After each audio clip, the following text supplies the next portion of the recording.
ناظرین السلام علیکم، میں ہوں ڈاکٹر سلمان فریدی اور پروگرام آپ کی صحت کے ساتھ آپ کی خدمت میں حاضر ہوں۔ بہت سارے لوگوں کو کئی سوالات ہوتے ہیں اپنی صحت کے متعلق یا اپنے گھر والوں کی صحت سے وابستہ۔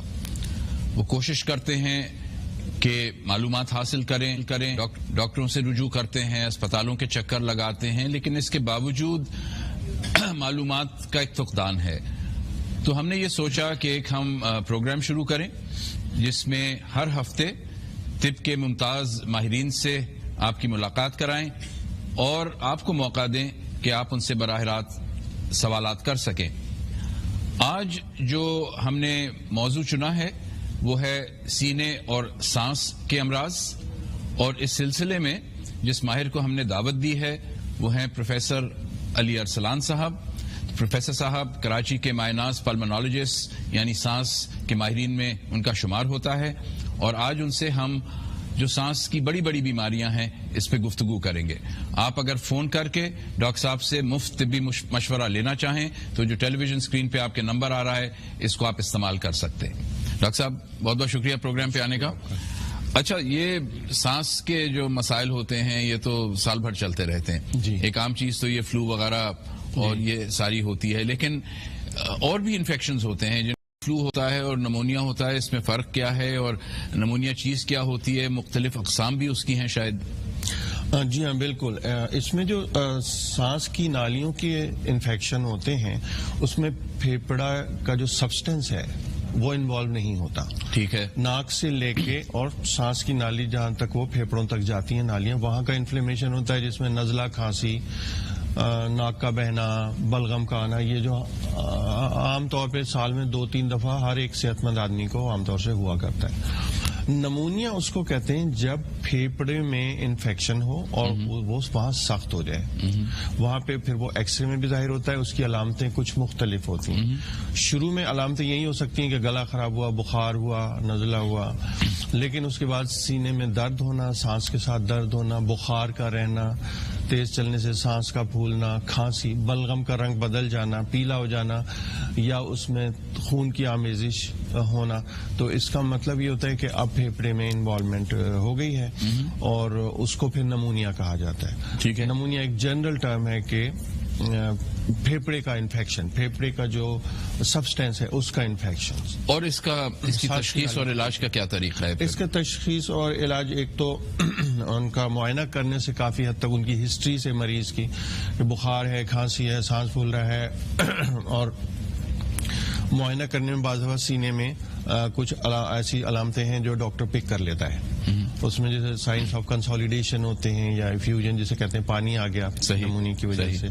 دوسرے فوری طور پہ ایکس رے کرا لیا جائے تو ایکس رے میں عام طور سے جو اسٹیبلشڈ نمونیا ہے وہ واضح ہو جاتا ہے۔ تو یہ عام ایکس رے سے یہ چیز سامنے آ جاتی ہے، کسی مہنگے ایکس رے یا اسکین ایم آر وغیرہ کی ضرورت نہیں ہوتی؟ نہیں، اس کی ضرورت نہیں ہوتی ہے۔ فوری طور پہ ایکس رے کرایا جائے، بلڈ کاؤنٹ کرایا جائے، بلغم کا ٹیسٹ کروا لیتے ہیں عام طور سے کہ کلچر وغیرہ کرانے کے اندازہ ہو کہ کون سا جراثیم انوالو ہے، کیونکہ بہت سارے جراثیم ہیں جو۔ اور پھر اس کا علاج جو ہے وہ دواؤں سے، اینٹی بایوٹک سے ہو جاتا ہے؟ جی ہاں، دیکھیے جو انفیکٹو نمونیا ہے جس کی ہم بات کر رہے ہیں، عام نمونیا، وہ مختلف جراثیم کی وجہ سے ہوتا ہے۔ اس کی دوائیں ہیں، اینٹی بایوٹکس ہیں دوسری۔ اس کے علاوہ جس میں پھیپھڑا انوالو ہوتا ہے یا نمونیا ہو جاتا ہے، سبسٹینس سخت ہو جاتا ہے، وہ کسی ایکسپوجر کے ساتھ، جیسے بلیچ ہے یا تیزاب ہے یا پیٹرولیم کا جو فیومز ہیں اس کے بخارات ہیں، وہ سونگنے سے یا اندر چلے جانے سے، یا ایک آٹو امیون جس کو کہتے ہیں کہ انفلیمیٹری، اس کو کہتے ہیں کہ ہائپر سینسٹیوٹی نمونیا، وہ الگ چیز ہے، وہ جراثیم کی وجہ سے نہیں ہوتا ہے۔ اس کی علامات بھی کیا مختلف ہیں؟ اس کی علامات عام طور سے بہت ملتی جلتی ہوتی ہیں، لیکن اس میں یہ ہوتا ہے کہ اس میں سانس زیادہ خراب ہوتا ہے۔ صحیح۔ کیونکہ جو اپر ریسپیریٹری ٹریکٹ جسے کہتے ہیں، ناک سے لے کے پھیپھڑے تک کی نالیاں، ہوا کا جہاں سے گزر ہوتا ہے، یہ پہلے انوالو ہوتی ہیں، تو کھانسی بہت زیادہ ہوتی ہے، بخار ہو یا نہ ہو۔ صحیح۔ ضروری نہیں ہے کہ بخار ہو، سانس زیادہ پھولتا ہے اس میں، اور وہ ایک بہت تیزی سے بڑھتا ہوا پروسیس۔ یہ تو ڈاکٹر صاحب آپ نے نمونیا کا بتایا اور بتایا کہ اس کی تشخیص اور علاج کیا ہے۔ نمونیا تو کم ہوتا ہے عام طور پہ، یہ جو کامن انفیکشن ہوتا ہے، فلو یا اپر ریسپیریٹری ٹریکٹ انفیکشن جو ہوتا ہے، تو یہ تو جیسے آپ نے کہا سال میں 2-3 دفعہ اکثر لوگوں کو ہوتا ہے۔ تو ایک مریض کیسے یہ فیصلہ کرے کہ یہ عام فلو ہے یا نمونیا ہے، اور ڈاکٹر سے کب رجوع کرے اور دوا کب لے؟ اس لیے کہ عام فلو میں تو آج کل رواج یہی ہے، کہتے ہیں کہ اینٹی بایوٹک نہ لیں. اس کی ضرورت بھی نہیں ہے، کیونکہ یہ زیادہ تر وائرل ہوتا ہے یا الرجک ہوتا ہے، تو اس میں اینٹی بایوٹک کی ضرورت نہیں پڑتی. اگر کسی کو یہ ہوتا ہے نزلہ، کھانسی، گلا خراب، بخار، یہ تو عام علامتیں ہیں جو شروع میں نمونیا میں بھی ہوتی ہیں، اس میں بھی ہوتی ہیں. اگر لیکن یہ اس کا میعاد ہے، یہ 1 ہفتے میں ختم ہو جانا چاہیے. اگر 4-5 دن میں وہ بخار کم نہیں ہو رہا اور اس کے علامتیں کم نہیں ہو رہی، پھر فوراً ڈاکٹر سے رجوع کر لینا چاہیے کہ کہیں وہ انفیکشن آگے نہ چلا گیا. پھیپھڑوں میں نہ چلا گیا. ڈاکٹر صاحب یہ تو مختصراً بات ہوئی چیسٹ انفیکشن پہ، فلو پہ، نمونیا پہ. اب آپ ایک اہم موضوع پہ آتے ہیں جس میں میرے خیال سے ناظرین کو اکثر تشویش رہتی ہے اور سوالات ہوتے ہیں، وہ ہے دمے کی شکایت. تو میں نام لیا ہم نے دمے کا، تو ایک کالر لائن پہ آ گئے، تو ان کا سوال لے لیتے ہیں. ہلو جی سلام سر. وعلیکم السلام. حضور اپنا نام بتائیے، کہاں سے رنگ کر رہے ہیں؟ جی نام اسرار ہے، ادھر کراچی میں ہوں. جی جی الٹے سائڈ پہ جو ہے نا نیچے درد کبھی کبھی پڑ جاتا ہے اور ختم ہو جاتا ہے. اچھا کیا کہا آپ نے؟ دوبارہ کہیے گا. جی سر میرا نام اسرار علی ہے. جی اور ادھر کام کرتا ہوں ڈوریشن کا کراچی میں. جی الٹی سائڈ میں نا کبھی کبھی میرے میں درد پڑ جاتا ہے، پھر ملنے سے پھر ختم ہو جاتا ہے. اچھا الٹی سائڈ پہ کہاں پہ، کس حصے میں جسم کے، کون سی الٹی سائڈ میں؟ ٹانگ میں؟ نہیں سارے دل کے تھوڑا قریب پڑتا ہے. دل کے قریب پڑتا ہے. اچھا اوکے. اچھا یہ آپ کو کب سے ہو رہا ہے؟ سر 1 سال سے اوپر ہو گئے ہیں. 1 سال سے اوپر ہو گیا تو اس کا امکان بہت کم ہے کہ یہ کوئی سیریس یا کوئی خطرناک بیماری ہو. میرا خیال ہے ہو سکتا ہے یہ آپ کے مسلز کا کھچاؤ ہوتا ہو جس کی وجہ، ورنہ اگر 1 سال تک کوئی دل کی بیماری ہوتی یا پھیپھڑے کی بیماری ہوتی تو وہ کافی بڑھ چکی ہوتی، یا اس کی علامتوں میں کوئی تبدیلی آ جاتی یا اضافہ ہو چکا ہوتا. تو یہ موسٹ پرابلی کوئی بنائن مسکولوسکلیٹل پرابلم ہے. ڈاکٹر صاحب دمے کی بات آپ سے کر رہے تھے، دمہ کیا چیز ہوتا ہے؟ دیکھیے دمہ جو ہے اگر اس کی ڈیفائن کیا جائے تو اس کی خیر سائنٹیفک میں بالکل آسان لفظ میں کہوں گا کہ یہ ایک پروسیس ہوتا ہے جو اس سے افیکٹڈ ہوتے ہیں. اس میں جو سانس کی نالیوں کی جو جھلی ہے وہ متورم ہو کے سوج جاتی ہے، تو وہ سانس کی نالیوں کا جو راستہ ہے وہ تنگ ہو جاتا ہے. صحیح. تو اس میں کھانسی بھی ہو سکتی ہے، سانس بھی پھول سکتا ہے. صحیح. اب یہ کیوں ہوتا ہے اس کا ابھی تک کوئی 100% فیکٹر نہیں ہے. البتہ بہت سے مختلف عوامل ہیں جو اس میں کام کرتے ہیں. اس میں الرجینس ہیں جو ہماری ہوا میں، ایٹماسفیئر میں، فضا میں شامل ہیں. ایکسپوجر ہے مختلف، خاص کر پینٹ وغیرہ کا. تو جن لوگوں میں یہ پوٹینشیل ہوتا ہے کہ وہ یا ولنریبل ہوتے ہیں کہ انہیں استھما ہو سکتا ہے، ان میں ان چیزوں سے وہ ظاہر ہوتا ہے.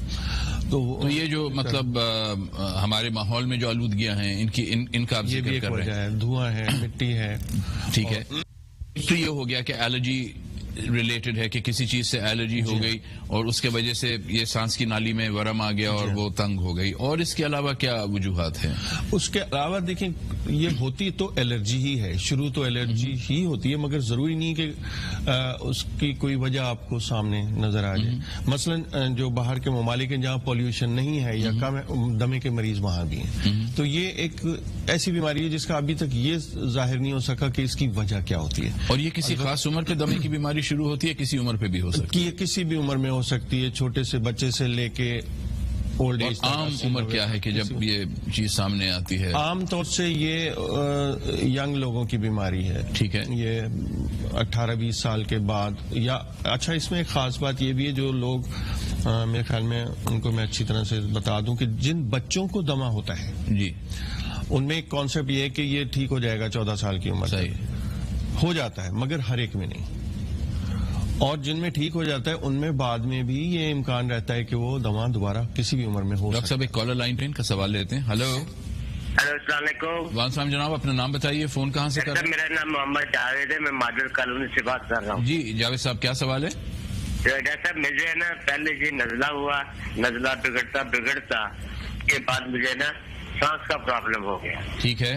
الرجی کوئی ایسی ہوئی ہے، اب میں بیٹھا بیٹھا مجھے سانس چڑھنا شروع ہو جاتا ہے اور پھر تھوڑی دیر کے بعد صحیح ہو جاتا. تو میں نے پی ایم شفا سے نا کافی علاج کرایا، تقریباً 3 مہینے سے میں کرا رہا ہوں. تو وہاں سے مجھے ابھی تک فرق نہیں پڑ رہا. آپ کی عمر کتنی جو ہے نا مجھے سانس کی پرابلم ہو رہی ہے. عمر کتنی ہے جاوید صاحب؟ عمر میری تقریباً 55 سال ہے. 55 سال ہے. اور یہ شکایت آپ نے کہا 3 ماہ سے ہے آپ کو کم و بیش؟ جی تقریباً پچھلے رمضان سے یہ سٹارٹ ہوا تھا. اچھا پچھلے رمضان سے سال ہونے والا پچھلے رمضان سے سٹارٹ ہوا تھا. ایک لیڈیز کو نزلہ ہوا تھا, وہ گاڑی میں تھی, تو اس کے بعد آہستہ آہستہ بڑھتا مجھے کھانسی ہونا شروع ہو گئی ہے. اس کے بعد تھوڑا سا صحیح ہو گیا, لیکن اس سردیوں میں تو مجھے کافی میرا نا سانس رکنا شروع ہو گیا. چلیں ڈاکٹر صاحب سے مشورہ لیتے ہیں آپ کے لیے. دیکھیے سانس کی جو تکلیف ہوتی ہے, سانس کا پھولنا, اب جیسے انہوں نے بتایا ہے کہ ایک تقریباً سال بھر ہو رہا ہے اور انہیں کوئی فائدہ نہیں ہو رہا, تو انہیں دوبارہ چیک کروانا چاہیے, کیونکہ ضروری نہیں ہے کہ یہ دمہ ہی ہو. سانس پھولنے کی اور بھی وجوہات ہو سکتی ہیں, جس میں دل کی کمزوری بھی ہے, اور سگریٹ اسموکنگ سے جو بیماری پیدا ہوتی ہے وہ بھی ایستھما سے ملتی جلتی ہے, لیکن وہ اس سے زیادہ خطرناک ہے. خطرناک اس وجہ سے ہے کہ جو سگریٹ اسموکنگ سے پھیپھڑوں کو نقصان پہنچ جاتا ہے وہ پھر ٹھیک نہیں ہوتا. ایستھما کی ٹریٹمنٹ میں یہ ہوتا ہے کہ علاج ہو جائے تو وہ سانس کی نالیاں اپنی اصلی شکل میں دوبارہ آ جاتی ہیں. اب ان کو اگر 1 سال سے کوئی فائدہ نہیں ہو رہا تو انہیں چاہیے کہ اپنے اسی ڈاکٹر کو دوبارہ دکھائیں. ہو سکتا ہے کسی دوا کی تبدیلی کی ضرورت ہو سکتا ہے, یا مزید تشخیص کی ضرورت ہو, یا ہو سکتا ہے اس نے ان کو انہیلر دیے ہوں, جنہیں پمپ عام طور سے لوگ کہتے ہیں پمپ, اس کے استعمال کرنے کا خاص طریقہ اس کا شاید استعمال نہ کرنا. اگر اس کی ٹیکنیک غلط ہے تو پھر وہ دوا اندر نہیں جاتی جہاں اسے جانا چاہیے پھیپڑے میں, اور پھر فائدہ نہیں ہوتا ہے. ایک اور کالر ہے ہمارے لائن پہ. ہلو السلام علیکم. السلام علیکم جناب, اپنا نام بتائیے اور کہاں سے فون کر رہے ہیں؟ میں افسر جعفری گلبرگ کراچی سے بول رہا ہوں. جی جعفری صاحب, آپ کا سوال کیا ہے؟ سب سے پہلے تو میں میٹرو کا شکریہ ادا کروں گا جنہوں نے انسانی ہمدردی کے تحت ڈاکٹروں کو آن لائن ہمیں موقع دیا کہ ہم اپنی مسائل حل کر سکیں.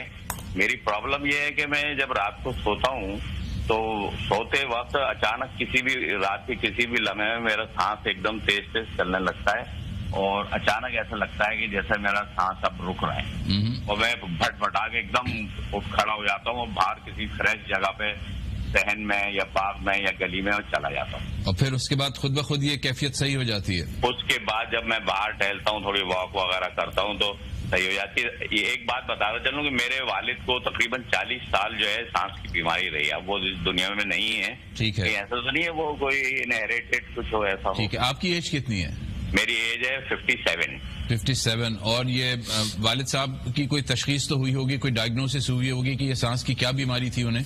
بس وہ یہی کہتے تھے کہ مختلف انہیلر وغیرہ استعمال کرتے رہتے تھے, اور انہوں نے یہ کہا تھا کہ کراچی میں کیونکہ ہیومیڈیٹی زیادہ ہے تو آپ کسی انٹیریئر میں کہیں ٹرانسفر کرا لیں. تو جب انٹیریئر سندھ گئے تھے تو وہ سانس کی بیماری ان میں قطرے 99% جو ہے بہتر تھی. چلیں ڈاکٹر صاحب سے مشورہ لیتے ہیں آپ کے لیے. دیکھیے جو آپ نے علامتیں بتائی ہیں کہ رات کو آپ لیٹتے ہیں تو ایک دم سانس لگتا ہے کہ دم گھٹ رہا ہے, پھر آپ اٹھتے ہیں تو وہ 2-4 منٹ میں ٹھیک ہو جاتا ہے.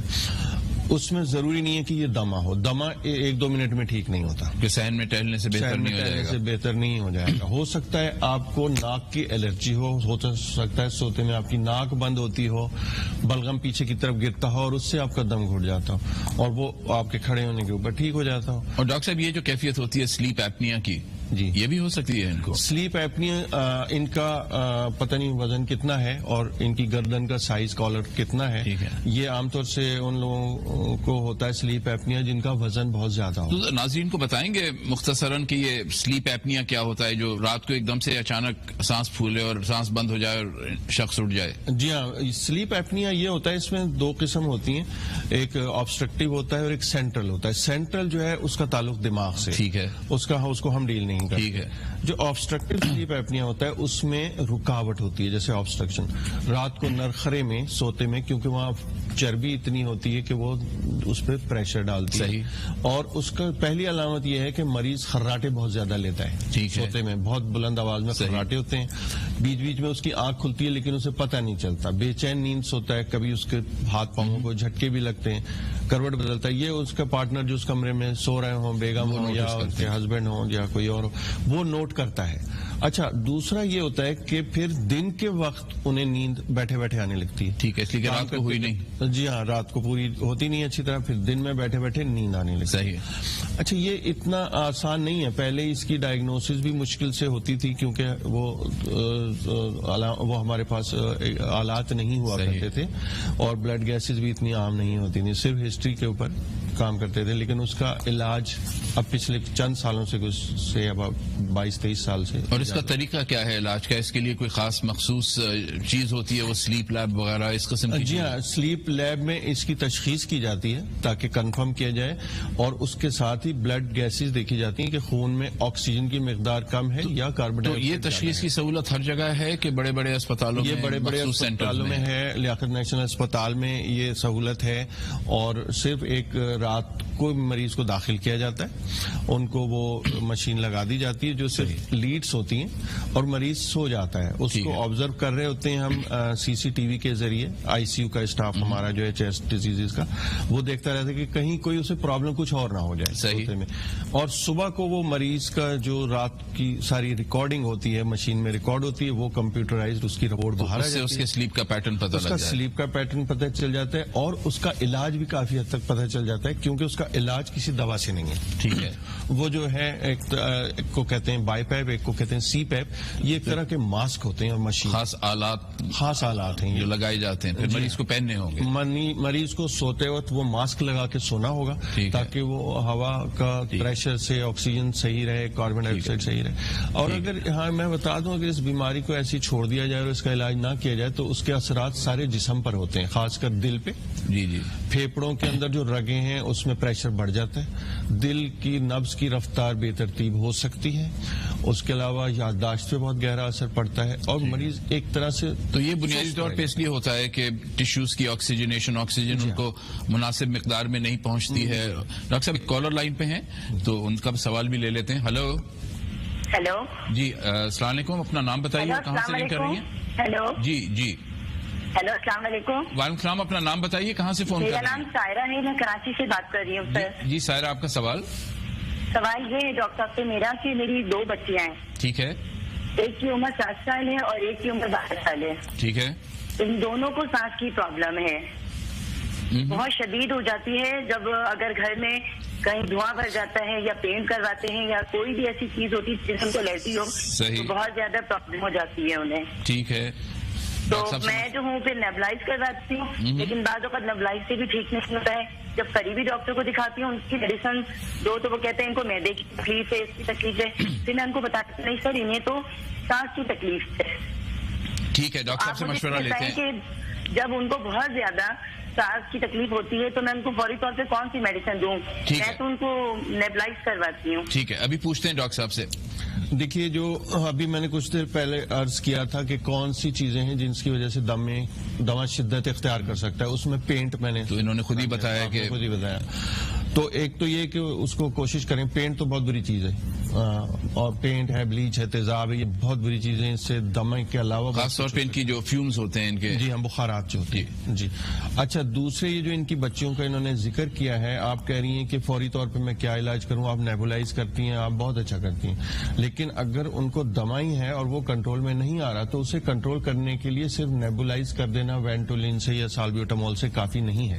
ٹھیک ہے. اس کے لیے انہیں ریگولر انہیلر لینے چاہیے جس سے کہ وہ دمہ کنٹرول میں رہے، اور وہ آپ کا فزیشین ہی آپ کو بہتر بتا سکتا ہے. آپ اپنی بچیوں کو چیک کروا لیں. تو بنیادی طور پہ مطلب انتظار نہ کریں کہ اٹیک ہو، بلکہ اٹیک ہونے سے روک دیا جائے. جی ہاں، اس دوا کے مدد سے. اور اب دمے کی بیماری ویسی نہیں رہی ہے جیسی کہ ماضی میں تھا، اور لوگ سمجھتے ہیں کہ مریض بیٹھا ہانپ رہا ہے اور پھر وہی ہوئی ہے تو آرام سے علاج ہو جاتا ہے. ایک اور کالر ڈاکٹر صاحب ہمارے لائن پہ، ان کا سوال بھی لے لیتے ہیں. ہلو السلام علیکم. وعلیکم السلام جناب، نام بتائیے اور کہاں سے لنک کر رہے ہیں؟ محمد بشیر گیگی بول رہا ہوں کراچی سے. جی محمد بشیر صاحب، سوال کیا ہے آپ کا؟ سوال یہ ہے کہ میری عمر تقریباً 70 سال ہے. ٹھیک ہے. 70 سے اوپر ہے. جی جی. اور تھوڑا بہت اگر چلنا پھرنا کرتا ہوں مجھے سانس ہو جاتا ہے. میں مائٹی کا روزانہ لے رہا ہوں پچھلے 2 سال سے. ٹھیک ہے، اوکے. دیکھیے آپ کو جس نے بھی یہ دوا تجویز کی ہے میرے خیال میں تو اس کا کوئی فائدہ نہیں ہوگا آپ کو. آپ 2 سال سے کھائے چلے آ رہے ہیں، اور یہ مائٹی کا ایک یہ مونٹی لیوکاسٹ ہے. جی جی. مگر اس کا ابھی تک جب سے یہ ایجاد ہوئی ہے، شروع میں اس میں تھا کہ یہ دمے کو کنٹرول کرے گی، لیکن اکیلی یہ کنٹرول نہیں کرتی ہے، اس کے ساتھ دوسرے انہیلرز دینے ہوتے ہیں. تو 2 پاتھ ویز ہیں جن کو بلاک کرنے کا، جو اس کی فلسفی ہے. لیکن اوور آل ساری دنیا میں ابھی تک اس کا کوئی بینیفٹ، اس کا کوئی فائدہ بڑوں میں ظاہر نہیں ہوا، بچوں میں کچھ تھوڑا بہت. تو یہ کرتا کیا؟ ماس سیل اسٹیبلائزر ہے؟ یہ ہے لیوکوٹرین کو بلاک کرنے کا ہے، مگر یہ کلیم ہے. ٹھیک ہے. اور اگر جیسے آپ کہہ رہے ہیں کہ اگر افیکٹو ہوگا بھی تو مطلب اور دواؤں کے ساتھ اگر استعمال کریں تو ہوگا کہ اکیلے پہ نہیں ہو سکتا. اور دوسری یہ الرجی کی دوا نہیں ہے کہ نزلے میں دے دی جائے، اور دی جا رہی ہے. اور آپ نے کہا کہ یہ مطلب بچپن میں اس کے کچھ اس کا امکان زیادہ ہے فائدے کا. ابھی پچھلے میں 4-5 سالوں سے جو انٹرنیشنل کانفرنسز کی رپورٹس میں دیکھ رہا ہوں اور اٹینڈ بھی کرتا ہوں، تو اس میں ابھی تک اس کا کوئی بینیفٹ، کوئی فائدہ ہمیں سامنے نہیں ہے. آئی تھنک ان کو بنیادی طور پہ کرنا یہ چاہیے کہ اپنے معالج کو دوبارہ دکھائیں یا کسی اور اسپیشلسٹ کو، اچھے سانس کے اسپیشلسٹ کو، اور دوا اثر نو ان کی دی جائے. ڈاکٹر صاحب، ہم بات کر رہے تھے دمے پہ اور سائڈ ٹریک ہو کے تھوڑا ہم اس پہ چلے گئے سلیپ ایپنیا پہ، جو آپ نے بڑی تفصیل سے ناظرین کو سمجھا دیا. بیک ٹو ایسما، جیسے آپ کہہ رہے تھے کہ اکثر یہ ہوتا ہے کہ بچپن میں ہوتا ہے، پھر لوگوں کا خیال ہے کہ 13-14 سال کی عمر تک چلا جائے گا. اکثر یہ ہوتا ہے کہ چلا جاتا ہے، لیکن ہر صورت میں نہیں ہوتا. ضروری نہیں. تو میں آپ سے ذرا پوچھنا چاہوں گا کہ اگر جوانی میں یا آگے جا کے ان ایڈلٹ ایج بھی اگر ایسما ہو تو اس کو کس طرح ٹریٹ کیا جائے اور انویسٹیگیٹ کیا جائے. لیکن ایک کالر سے پہلے سوال لے لیتے ہیں. ہلو، السلام علیکم. وعلیکم السلام. یہ رنگ کہاں سے کر رہے ہیں؟ اختر احسن بات کر رہا ہوں کراچی سے. ڈاکٹر صاحب. جی احسن، سوال بیٹا بتائیے.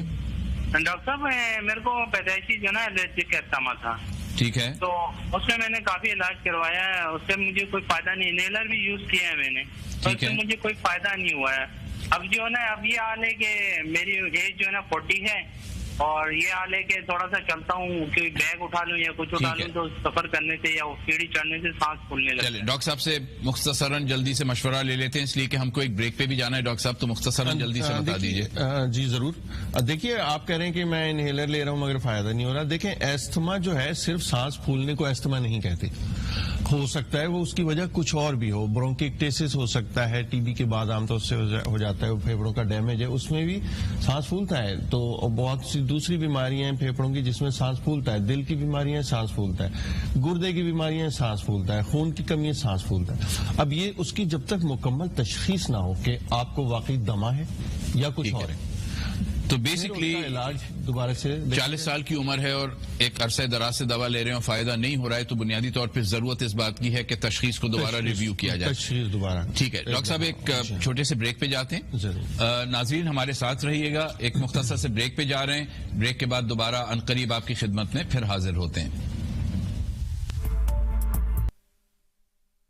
السلام علیکم. ڈاکٹر سلمان فریدی، پروگرام آپ کی صحت کے ساتھ. ایک چھوٹے سے بریک کے بعد دوبارہ آپ کی خدمت میں حاضر ہیں. آج کا جو موضوع ہے وہ ہے دمہ، نمونیا اور سانس کے دیگر مسائل. اور جن ماہر کو آج ہم نے دعوت دی ہے گفتگو کے لیے وہ ہے پروفیسر علی ارسلان. تو پروفیسر صاحب دمے کی بیماری ہو رہی تھی، ہم اپنی گفتگو وہیں سے اٹھاتے ہیں جہاں پہ چھوڑی تھی.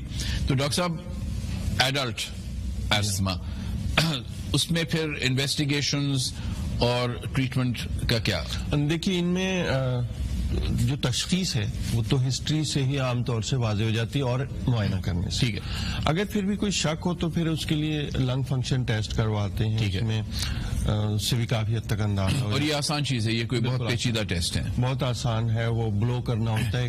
تو یہ ایک مریض آئے او پی ڈی میں دکھانے کے لیے ڈاکٹر کو وہیں ہاتھوں ہاتھ ہو جاتا ہے. اور وقت لیتا ہے یہ ٹیسٹ؟ اس میں یہ ہوتا ہے کہ پہلے بغیر دوا کے چیک کرتے ہیں، پھر بعد میں دوا دے کے چیک کرتے ہیں کہ اس میں کتنا فرق پڑا ہے دمے کی دوا سے. تو زیادہ سے زیادہ 20 منٹ آدھا گھنٹہ میکسیمم میں. ٹھیک ہے. اور اس سے پتہ لگ جاتا ہے کہ دمے کا پیٹرن ہے کہ نہیں. دمے کا پیٹرن ہے یعنی اچھا، مگر وہ ٹیسٹ دمے کے مریضوں میں نارمل بھی ہو سکتا ہے. ٹھیک ہے. خاص کر جوان لوگوں میں، کیونکہ ان میں انرجی اور طاقت زیادہ ہوتی ہے تو وہ زور سے پھونک مار سکتے ہیں تو دمے کی علامات چھپ جاتی ہیں. ڈاکٹر صاحب، ایک کالر لائن پہ ہیں، تھوڑا آپ کو روکنا پڑتا ہے، ان سے کال لے لیتے ہیں پہلے. ہلو جی السلام علیکم. کہاں سے لنک کر رہی ہیں اور نام کیا ہے؟ وعلیکم السلام. میں سائمہ میرپورخا سے بات کر رہی ہوں. جی سائمہ، سوال آپ مجھے یہ کہنا، میرا چھوٹا ہے 3.5 سال کا بیبی ہے، بیٹا ہے نا، سی پی چائلڈ ہے. ٹھیک ہے. ان کو ہے نا وہ چیسٹ کا انفیکشن بہت زیادہ رہتا ہے اور اس کی جیسے موسم چینج ہوتی ہے وہ بیمار ہو جاتا ہے. نیبولائز کر رہے ہیں وینٹولین کی, بریٹنال, جو بھی سیرپ ہیں, جو بھی وہ ہے ایٹوم کی, یہ ساری, لیکن ہے نا موسم کے حساب سے بیمار رہتا ہے. ٹھیک ہے. اچھا ڈاکٹر صاحب, چائلڈ وتھ سیریبرل پالسی. جی اچھا, یہ اس طرح کے جو بچے ہوتے ہیں یا بڑے بھی ہو جاتے ہیں تو ان میں سینے کے انفیکشن بڑے کامن ہوتے ہیں, اور ضروری نہیں ہے کہ وہ دما ہی ہو, کیونکہ یہ اپنا لعاب, اپنا تھوک اور اپنے منہ کی جو سیکریشنز ہیں, جو تھوک وغیرہ اس کو افیکٹولی نہ نکال سکتے ہیں, نہ کھانس کے نکال سکتے ہیں, تو وہ انہیل کر جاتے ہیں, یعنی وہ سانس کی نالی میں چلا جاتا ہے. یعنی یہ ہے کہ جو لعاب وغیرہ ہے یہ میدے میں جانے کی جگہ سانس کی نالی میں غلطی سے چلا جاتا ہے, وہاں جا کے پھر انفیکشن اور یہ سانس کی بھی کر سکتا ہے, سانس چوکنگ بھی ہو سکتی ہے, جیسے دم گھٹنا اور سانس بھی پھول سکتا ہے. لیکن اگر یہ بچہ 3.5 سال کا ہے, ہم اتنے چھوٹے بچوں کو تو ظاہر ہے چائلڈ اسپیشلسٹ کو ہی دیکھ رہے ہوتے ہیں, لیکن اگر اسے ہو رہا ہے بار بار اور وہ دما ہی ہے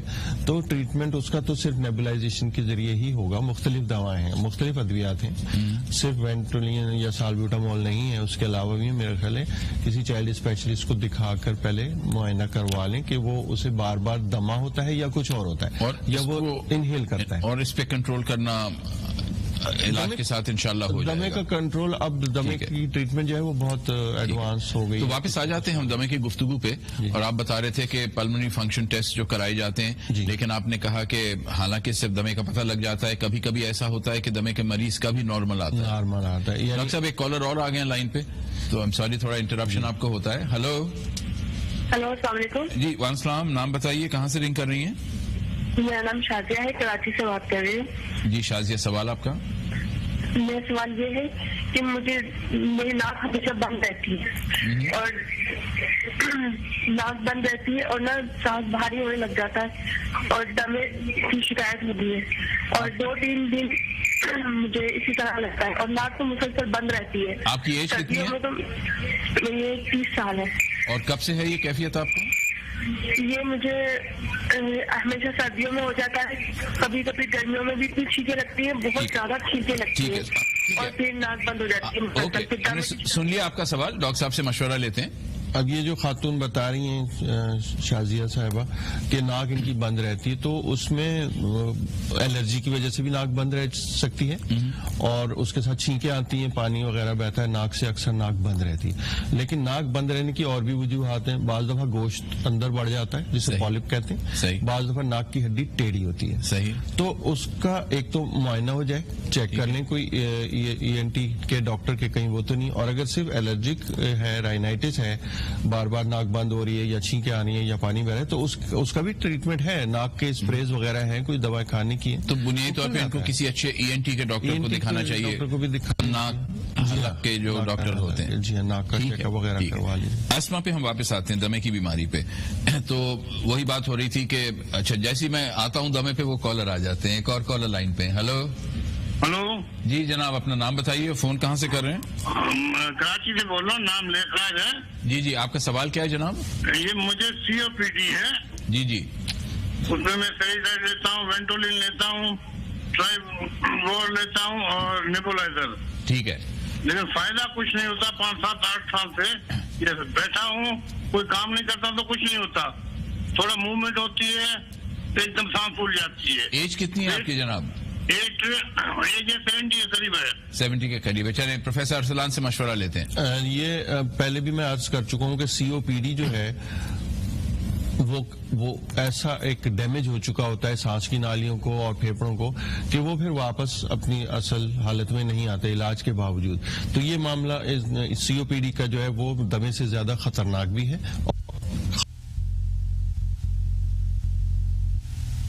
یہ نیبولائز وغیرہ یہ سب بتا رہے ہیں کہ کرتے رہتے ہیں اور علاج کرتے ہیں, اس میں تھوڑی سی آلٹریشن کی ضرورت ہوتی ہے ٹائم ٹو ٹائم. کبھی کوئی دوا ایڈ کرنی ہوتی ہے, کبھی کوئی شارٹ کورس